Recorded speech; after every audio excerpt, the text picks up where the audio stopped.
From the UK to the USA and the world, the Jacob Chapman Show, rocking from across the pond on SLY 1049 and the SLY 1049 app. What are your names? I'm Tyler. Tyler. Mike. I'm Clayton. Clayton. That's a very American name. I like the name Clayton. Where'd you guys get the name Blackjack Mountain from? There's a mountain here. It's really just a big hill.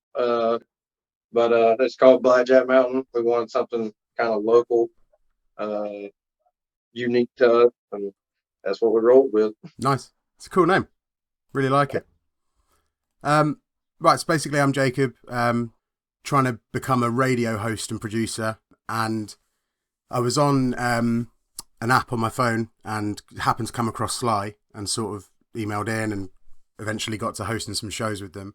And as I said to you when I sort of asked about the interview, you guys came up on a Twitter page. It was your song Nevermore, and I listened to it and I was like, shit. You know, it was just like, oh, that kind of hits different. That's just sort of like, you know, got listening to your album. As I said, I sent it to some of my buddies and they just, I mean, one of them was like, oh my. The other one just said that he listened to your album 2 times in a row straight away, and he was like, you know, got to find out if they ship to the UK and all this kind of stuff because he wants a vinyl. But yeah, no, basically I just thought it'd be really cool to put together an interview for SLY to sort of air, because I mean I don't know, obviously are you I don't know what COVID's like over there. Are you guys touring, or is it, I don't know, are you playing gigs, or is it all very kind of... It's opening back up.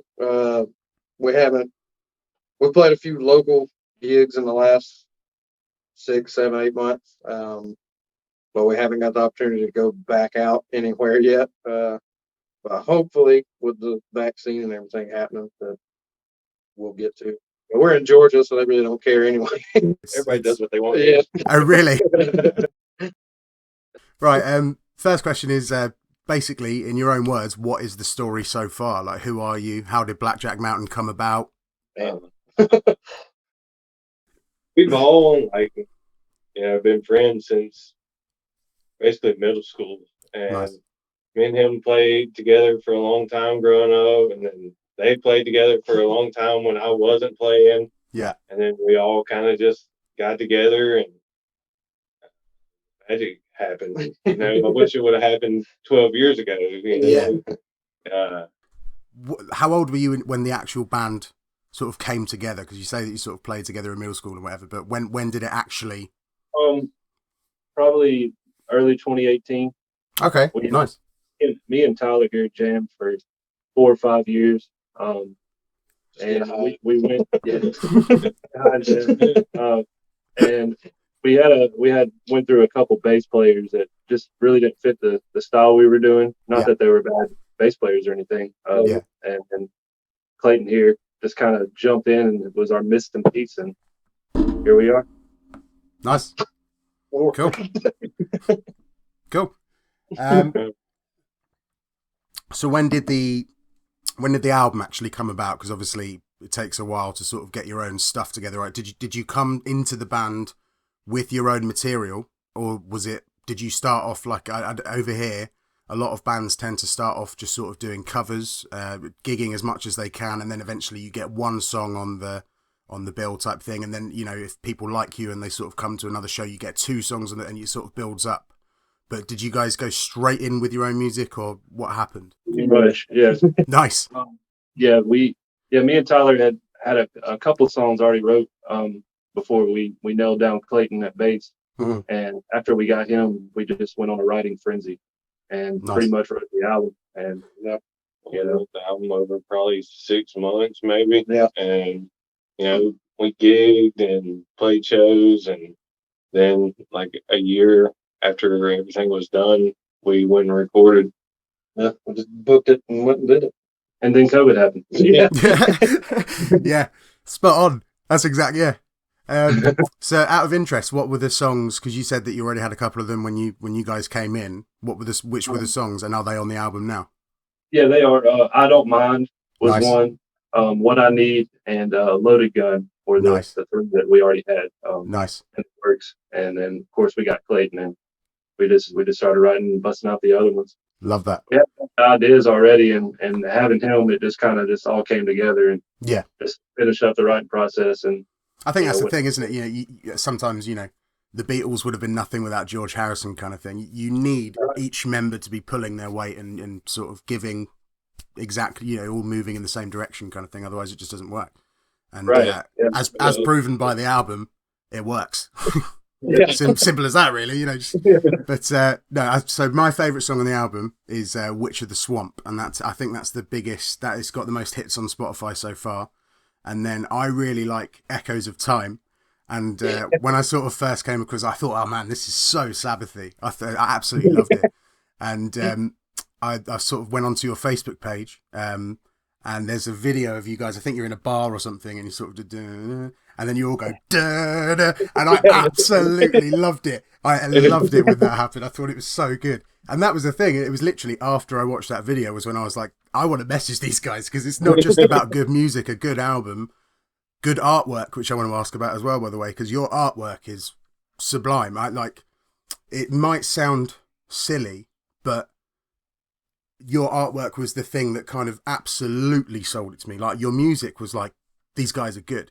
When I saw the album cover and I realized it was your first album, came out 4 months ago, 5 months ago or whatever, I was like, what are they missing? Why are they not that streamed? Why are they not on the radio? Why have I not heard of these guys?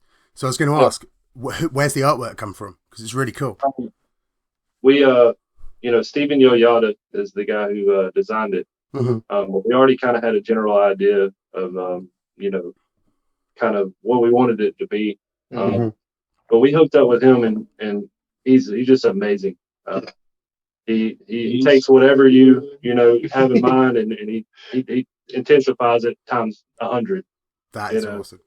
That's so cool. That's the thing, is like, in a way, and I say you might not agree with this, but you might think it sounds silly, but in a way, he is as important to you guys as Clayton, because it's that, as I say, it's that kind of thing of like, there might be some people who are sort of skipping through whatever streaming site they're using, and they might hear an intro and they might go, oh, that's good, and they'll keep listening. But there's certain people that I know as well, as I say, me included, if it's a good artwork, if it's a good album cover, I tend to give it maybe a couple of extra seconds before I go, no. But I mean, I didn't even need to look at the phone with you guys. I was just saying, the fact that you've got the artwork as well is just...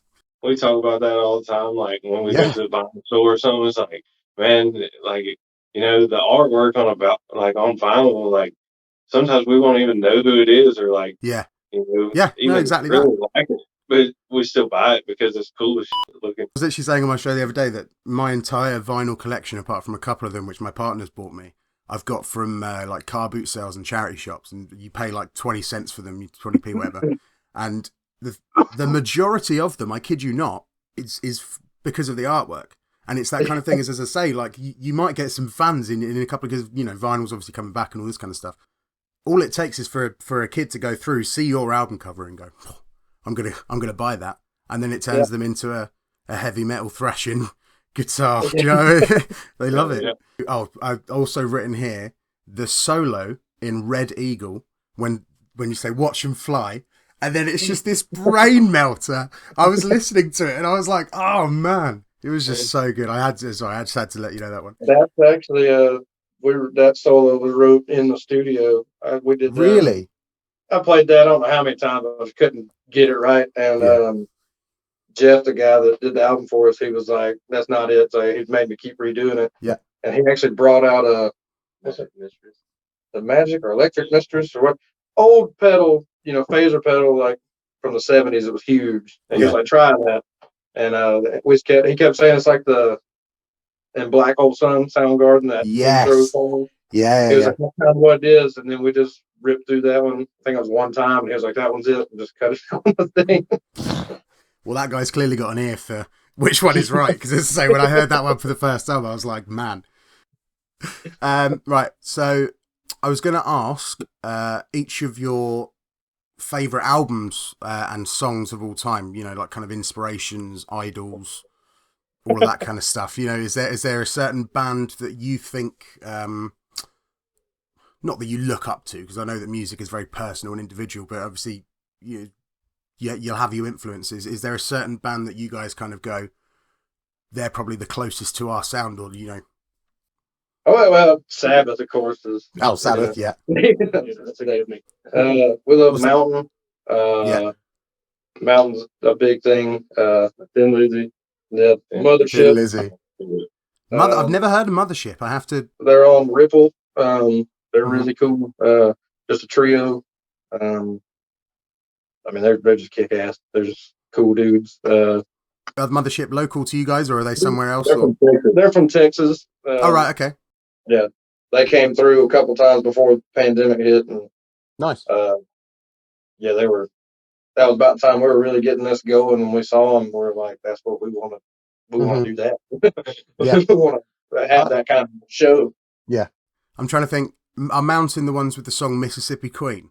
Yes, that is one of my favorite songs of all time, and I've just I haven't heard that song for a long time. And when you said Mountain, I had a little thing in my head go, "There's a song by them that you really like." Yeah, he was a big underrated guitarist. I would say Leslie West. He actually died this year. Oh, really? Yeah, December. Yeah, he passed away. But yeah, we love some Mountain. What about albums?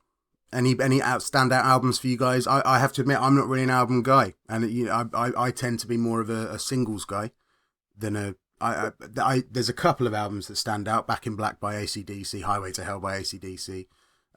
But for you guys, is there any kind of one holy shrine of an album, or is it? I mean, Masters of Reality. Yeah. Masters of Reality. Yes. That's a perfect album. Yeah. No, you're not wrong. You're literally not wrong. Dark Side of the Moon. Can't beat that. I've been listening to a lot of UFO lately. What's the Thin Lizzy you have? Live and Dangerous. That's probably one of the best live albums I've ever. So, what's your favorite kind of era of music? Is there a certain, like, are you guys? Obviously, I know that you've kind of said Sabbath, Thin Lizzy, so 70s. I think there's good music in every era. Great answer. I mean, I think there's not very much music that we don't listen to.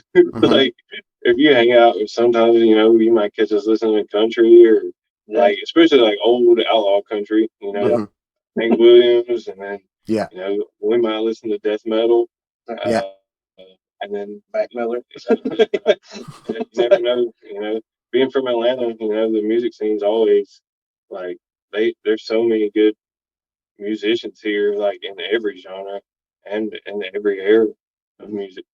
We definitely drew kind of heavy, I guess you'd say, from 70s hard rock on this album. But that wasn't intentional. It was just, kind of the mood we were in, I guess. It's just the way it went.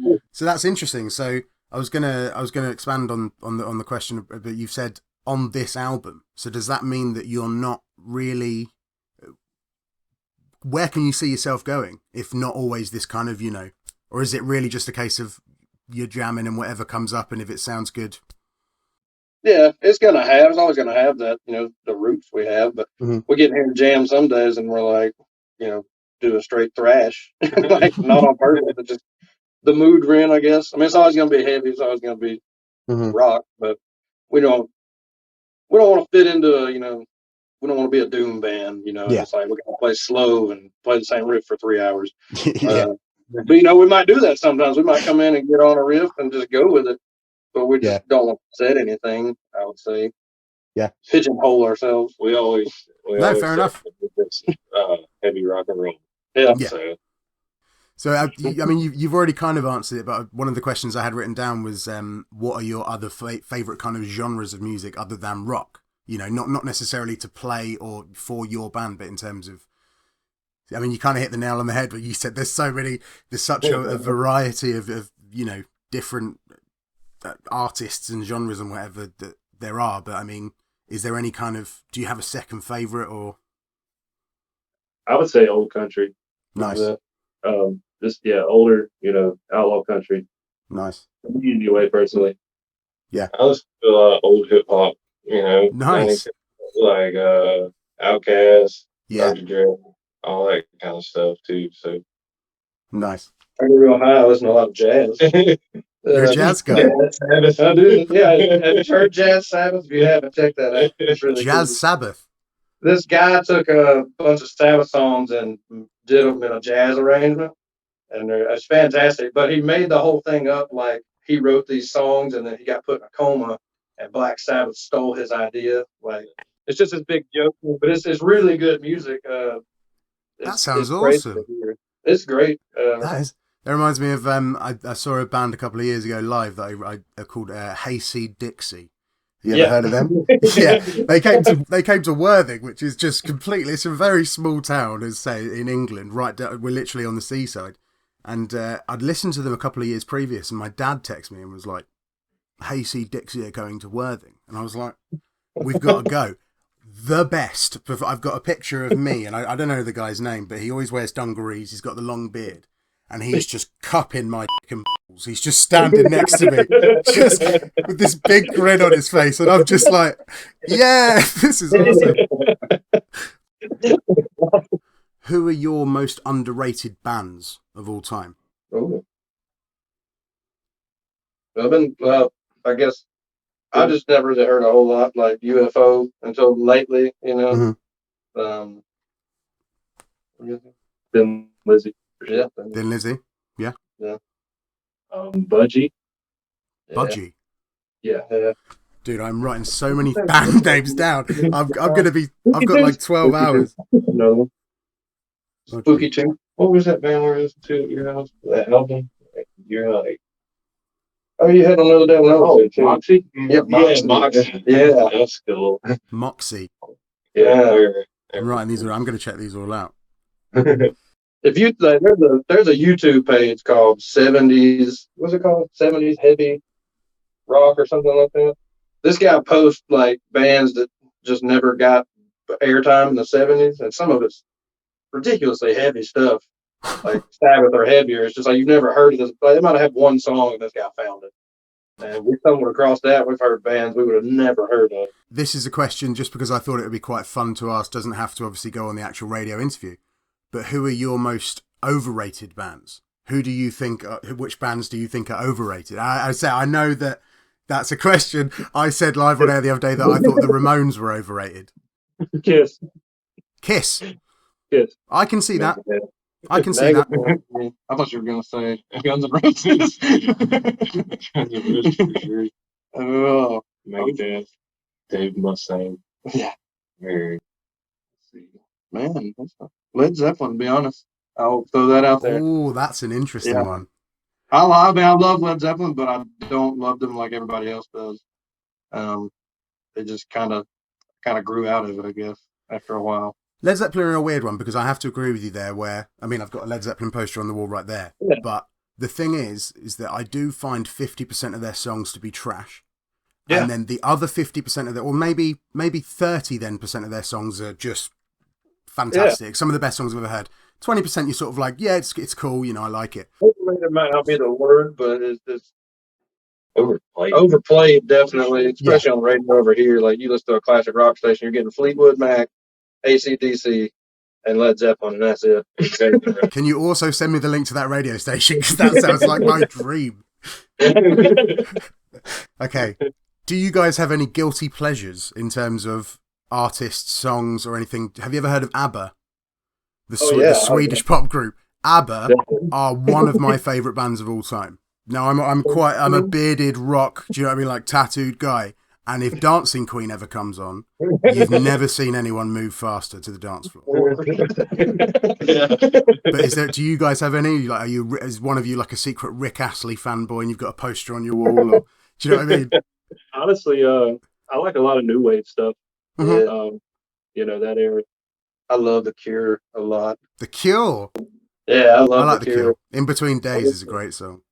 I listen to like a lot of like early 2000 emo stuff sometimes, just because like, you know, like we grew Fall Out up in Boy and MCR and stuff.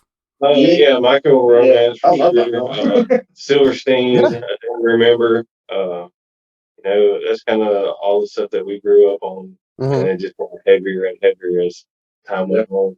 Same here, actually. But then I have to say, I I got to a point where like I started off quite liking, as I say, like ABBA and pop and all that kind of stuff, and then I kind of found AC/DC, and I was like, ooh, okay. And then I kind of, as you say, it kind of got heavier, and I started listening to Avenged Sevenfold and like Alter Bridge and Breaking Benjamin and stuff like that. And that was really as heavy as I ever got. And then it kind of came back down, and I became a fan of like 70s proper classic rock. Yeah. But no, I think it's interesting, that kind of music. I mean, that was huge over here. Like My Chemical Romance in particular were massive. Like every girl in my school was walking around at some point singing Black Parade at the top of their lungs. It was absolutely mental. But also like Green Day, Blink-182, Sum 41, like all of those kind of, you know, oh yeah, the nasally bands, as I call them. You know? Where are you? Yeah, spot on. Are you the lead singer of Blink-182 by any chance? That's a preview of my next album. Have you guys got any favourite movie soundtracks? So I've written Guardians of the Galaxy 1 and 2 for me personally, as well as School of Rock. I've also put pretty much any Martin Scorsese or Quentin Tarantino film. Yeah. For me personally. But have you guys got any standouts? Is there any one in particular that you sort of go, oh yeah? Top Gun. Yeah. Top Gun. Yeah. Now that is an answer that I was not expecting. Playing with the Boys. Can you guys send me a cover of Playing with the Boys, and I'll play it on SLY 1049? You know, during the volleyball scene when they're literally... We're not wearing jeans, though. Sam, that's awful. Have you ever seen a movie called Maximum Overdrive? Maximum Overdrive. I've never seen it, but I've heard of it. It's DC. Yeah, the entire soundtrack is pretty much Who Made Who album, yeah. And it's just machines. Yeah, there you go. It's machines being taken over and killing people. Right. Stephen King. It's got Emilio and that was great too. I've never really thought about Dazed and Confused soundtrack. Yeah. That's a great soundtrack. I mean, I'll be totally honest. This is my first ever interview. I've never interviewed like a band or anything like that before, but it's something that I really wanted to start doing, and so I wanted to try and find people kind of local to Alabama, basically, because that's where the station is. And I was thinking to myself, you know, should I send them a sort of list of the questions or whatever? Because I thought maybe they want some time to think it over. But then I also think that I was thinking, for me personally, if that was me, then I'd, for example, you said Led Zeppelin, and I could tell that was like a thing where as soon as I've asked the question, they've probably popped in your head and you've gone, I can't say that. And then because it's live, because we're sat here chatting, you've gone, Led Zeppelin. But had you known, had it been a premeditated thing, you might not have. Yeah, I probably wouldn't know. I much prefer doing it this way. Me too. We've done a couple where they just had, you know, because of COVID, they had to email us, and we just emailed the answers back. And they were honest answers, but it was like we sat there and we had time to think about it. What are the best gigs or concerts you've ever been to? Man, when we actually all went and saw them. It was Coheed and Camera, Mastodon, and Every Time I Die. That was a great show. Nice. Any of the Mayhem Fest that used to happen here, it would just be like hundreds of bands you could go see. Like, you could pretty much bet that you were going to see all your favorite bands the day you were going to be there. And you're probably going to be burnt, bloody, and fucked up by the end of the day. But you would be, I mean, you get home that night and you're like, oh, this is fucking awesome. Can't wait till next year. Yeah. Like, that's fucking cool. Happy Gilmore in the fucking batting caves. 4 days, I gotta toughen up. Mothership was cool. That was the first time we saw them was at a little bar in Atlanta called The Basement. Mm-hmm. And it wasn't a huge crowd of people, but it was a orange amplifier showcase. Mm-hmm. Them and a bunch of other bands, and we were like, the stage was pretty much floor level, so we were right there, and the guitarist, he just gets all in your face, shredding, making crazy faces, throwing sweat all over me. It's great. Nice. I went to see Kings of Leon a couple of years ago, and it was like a day festival kind of thing. And I was not, and I'm still not to this day, a huge Kings of Leon fan. But I went with a friend, and out of nowhere, I think I went to the toilet or something, and I heard what I now know is Chicken Fried by Zac Brown Band, and I'd never heard of Zac Brown, and I was like, That's catchy. So I remember going back and they played a couple songs and I was like, they're cool, man. And so I used to be really into them. I'm not that much now, but He used to play in our hometown. Really? Zach Brown. Before he got big, like real big, he used to play around here every once in a while. nice. That's cool. He lives not far from here, a few cities over, towns over, whatever you want to call it. He had like a knife shop and stuff there. And Corey working. Yeah, Zach Brown, big deal over here. Is he? Like that big? Yeah. When I sort of name drop Zach Brown Band, you guys are thinking, He was for like a while. Yeah, he was real big for a while. Now he's kind of. yeah, it was the album. This is what I mean about the artwork. There was that album where he's kind of got muddy hands and he's like holding a potato or something and he's wearing a beanie. Couldn't tell you what the album was called, but like, for example, do you know what I mean? I could say, oh, Blackjack Mountain, the ones with the eagle, do you know what I mean? But it had like Chicken Fried and then he had Colder Weather. I used to really like the song Colder Weather. Yeah, that's a great song. Knee Deep with Jimmy Buffett. Now, I'm aware it's Jimmy Buffett from Margaritaville. I hate Jimmy Buffett, though, man. You hate Jimmy Buffett? Oh, God, I can't stand it. The only song of his I know, apart from Knee Deep with Zach Brown Band, to be fair, is Margaritaville. I've only got 4 more questions left. First one, someone asked me to ask you this. It's, what is your most rock and roll story to date? You know, like how the Rolling Stones used to trash up hotel rooms. Now, I think it would be funnier if your most rock and roll story is not that rock and roll. Because I'm aware that this day and age, if you trash a hotel room, someone's going to have, you know what I mean, there's cameras. Pandemic hit. We didn't get to do anything. Me and him played in a death metal band before Blackjack, and we were playing at a club in Atlanta called Breakers, and we had a crackhead get on stage and start begging people for money. So he was doing vocals at the time. So he was like, somebody give this bitch some money. People started throwing dollars on the stage. So we thought that was pretty cool. Get her the out of here. You want to get the home. She was like, You should have hired her to be like a regular on-stage person. They probably did that every time somebody played. She was our next bass if Clayton didn't work out. I don't do shit. She was just going to do that. That's the album cover for the next album. It's gonna be holographic. It moves when you move it. You know, we're going all out. So the next question, finally, you mentioned the next album I was going to ask. I know that this album has just come out, obviously January this year, 2021. But what's next for you guys? I know that obviously maybe COVID might be a bit impacting on exactly how much you can do at the moment. But I mean, have you guys got plans for when you can actually sort of get out and start gigging? And right now we're just writing. We're working on the second album. Nice, good news. Things are slowly opening up, here. But we're kind of wanted to wait it out. We don't want to jump into anything too quick. We're still riding the high off this first album too. Yeah. So we're just writing and getting ready, gearing up, and hopefully, towards the end of this year or maybe next year, we can be back on the road. Have you and your buddies downloaded the SLY 1049 app yet? Of course we have. Good, great answer. Do you guys actually ship to the UK? Should be able to go to the Bandcamp and through the Swamp Records, and there shouldn't be an issue with shipping internationally, I don't think. Do you guys want to mention your social media? Is there any kind of thing that you want to say, get out there, or? Follow us at Bandcamp. Instagram is at Blackjack Mountain Official. Facebook, same thing, at Blackjack Mountain Official. And hopefully you guys check us out, and hopefully you like what you hear. And we're just going to keep on doing this and keep on rocking. Order. Yep. Buy some shit. Yeah. Help us out.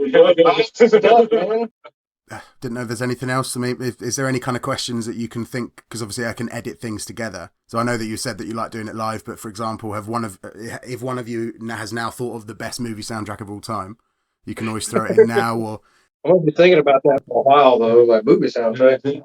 Middle of the night when I wake up, I thought of it, man. Check it out. Fire up the Zoom.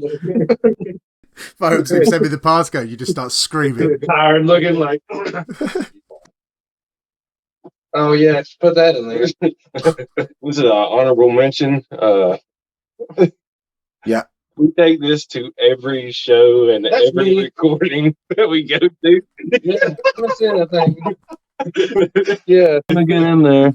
Yeah, Please that's do me. put it in the thumbnail. Yeah, please do. That was we were. Could that be your next album cover? Literally just that picture right there.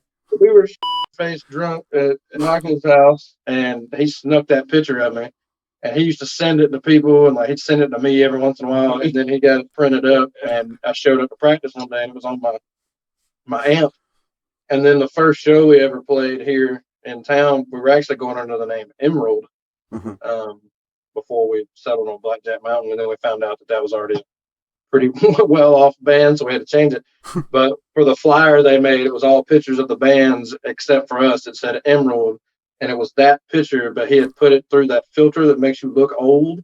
So it's just this creepy looking old man and all these other bands. So when we got to the show, it's like nobody knew who we were. We're like, hey, we're Emerald, and I'm like, that old guy from the poster. That goes everywhere. It goes to every show with us. They went to the studio with us and recorded everywhere. I'm the band's mascot. An older version, a younger version, whatever of me is the mascot now. You could very easily put that on a t-shirt. I'd buy it. I kind of wanted to get it made a shirt with a pocket where it looks like I'm peeking out of the pocket. Take Blackjack with you everywhere. Have you seen this band? You got to do it with the old version of you though, so it's not just a younger guy popping out. It's literally an old man. Side eye, real drunken. Cool. Yeah, as I said, that's everything I've got. Yeah. Cool, man. Hands down, the most fun interview we've done so far. Awesome. I was thinking, obviously, it doesn't really make sense to, because I mean, this has been really fun. Doesn't really make sense to do it again soon, because it kind of makes more sense to do it, once, as you say, next album comes out, something like that. Definitely, I'd love to. Yeah, cool. We appreciate it also. Yeah. No, I appreciate you guys talking to me as well. Just hit us up and hang out on Zoom with us sometime if you want. 100%. Sounds good. Yeah, genuinely sounds good. Well, I'll think of those movies or soundtracks back. We could all have a little movie night. You can turn your camera so we can all sit there and you could be like, yeah, this is a good song. We can watch Top Gun. Hopefully catch up soon. All the best with whatever you're doing now. Yeah, thank you. Yeah, cool. Stay safe. You too, man. All the best. See you later, guys. Bye. From the UK to the USA and the world, the Jacob Chapman Show, rocking from across the pond on SLY 1049 and the SLY 1049 app.